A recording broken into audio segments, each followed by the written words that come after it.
Many are making long lists of New Year's resolutions. Research, however, has shown that about half of all adults make them, but less than 10% manage to keep them for more than a few months. To give us some tips on how to set realistic goals, we're now joined by wellness coach Thabang Mashigo. Thabang, thank you so much for your time and thank you for joining us on our platform this morning. You know, every year rolls around and the annual practice of drawing up these lists comes up, but they're also, you know, notoriously difficult to stick to. Why is that? Thank you very much for the opportunity, and hi to all the viewers. I think the first thing that makes it difficult, let's understand the context in which we are setting these New Year resolutions. We have just come from COVID, post-pandemic recovery. So it tends to be quite difficult at times to stick to your goals because of the uncertainty that life can bring. Sometimes you're thrown into situations that you didn't calculate, expect, or even budget for financially. So instead of setting high expectations, have realistic expectations. And what I would usually say to my clients is that don't set a resolution that is long-term. Have one that is short-term so that you can easily achieve it. How do you do that?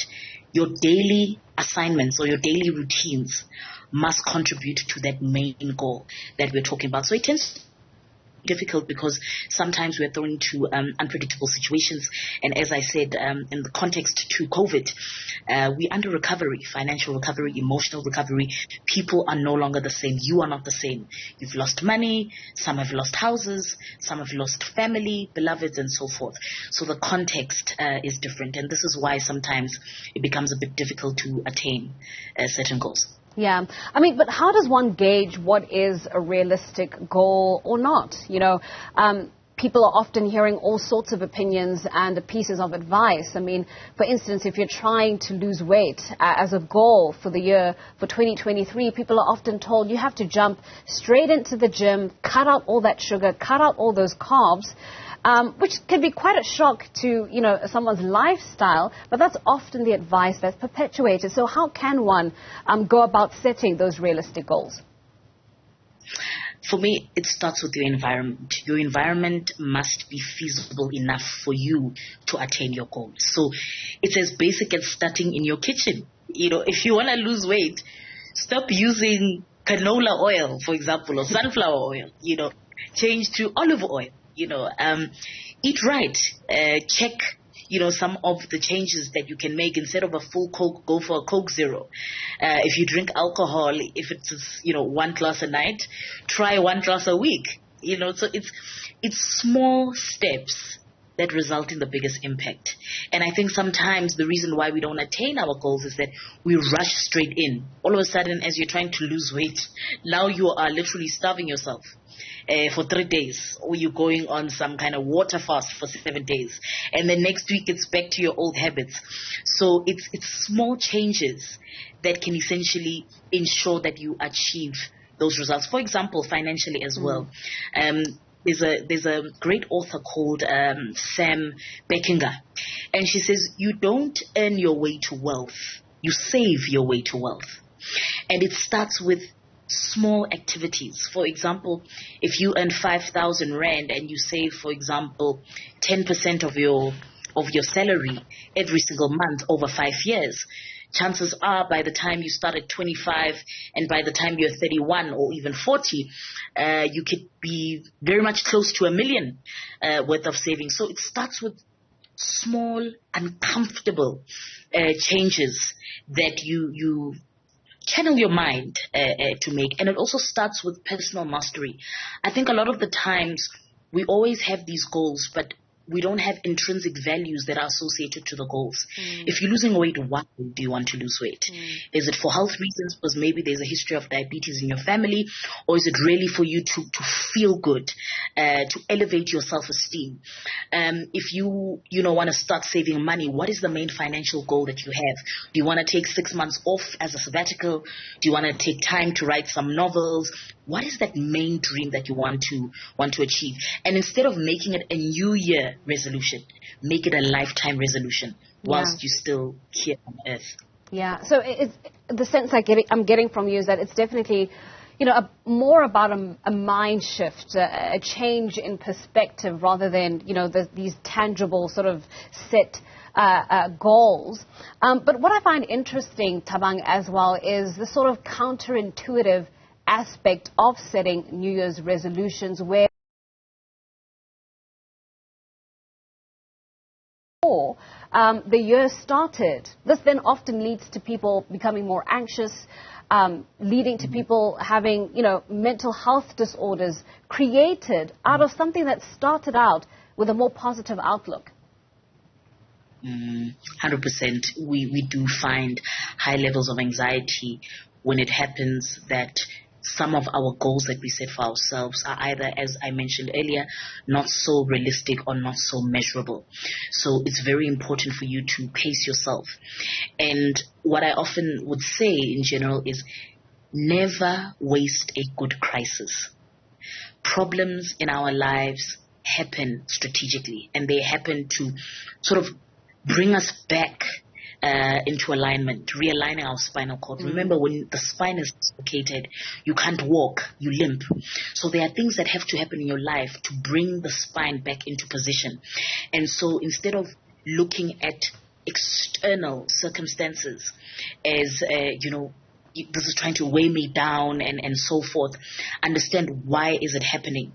And that alleviates some of the issues around anxiety. For example, even with grief and with loss, a lot of people, look at death from afar. But death breathes life on the other side. If you learn to channel your intuition, channel your guides, be a bit more understanding of life on the other side. Why do people leave? How do they communicate and so forth? And it goes back to your belief system as well. So I would also say that it's important for people to not only be mentally grounded, but spiritually awakened.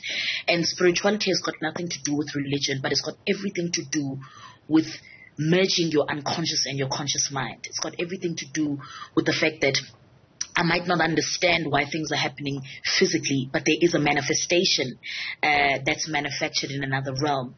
And how do I then manifest the things that I want to see? And it starts with little things, like the things you say to yourself, even as a joke. You've got to be so mindful of that. It's things that you say to your children, even as a joke, or even when you are rebuking them, for example. So it really starts with our thought processes. From your thoughts, you must know it becomes a behavior. And once it's a behavior, it becomes a pattern. So we start with simple things. I'm not going to talk about high-level theories that we might not even be able to dissect at a micro level, but it starts small. Change the colors in your bedroom, in your house. There's a lady who's also a psychologist that I follow, Yvonne, who says everything in your space and in your environment has got to stimulate all your senses. So what you see, it needs to make love to you. What you hear, it needs to make love to you. How your cottons feel on your body, that needs to communicate something to you because it stimulates you. So change your environment at home, even if it's your bedroom, whether you change your pillowcases or you remove old couches and you reupholster. It really starts with small things, because at work is our subconscious mind, right, even when we are conscious. Right. Well, Thabang, where does accountability come in then at this point? We've set out our realistic goals. We're, attempting to pace ourselves and complete them in a manner that's healthy and conducive. But I think accountability needs to play a role as well. How can one incorporate that in a similarly healthy way as well? 100%. For me, I would usually suggest that you get an accountability partner, somebody who you are comfortable to outline your goals, outline some of the things that you need to do or want to achieve. I, for one, have my dad, who's very, how can I say, not really rigid, but very structured, because I tend to be haphazard. So if you understand yourself and you align yourself to somebody that also understands you and understand what you're capable of, that would definitely aid. So having an accountability partner, number one, for me, is most important. Also, conducting some kind of risk assessment at a micro level. So you want to study, okay, perhaps your registration costs about 10,000. I don't have it in Jan. How can I raise that capital? You know, whether through a small project or can I delay it for the next 2 months? Right. And keeping track of that. And I think it also comes with really being responsible, the ability to respond. That's exactly what responsibility is about. Being accountable is the ability to account, to say this is what I've done or this is where I've failed. And it's okay. Turn your mistakes into expertise. Right. 10, things that you could not achieve literally as a stepping block, because timing also matters.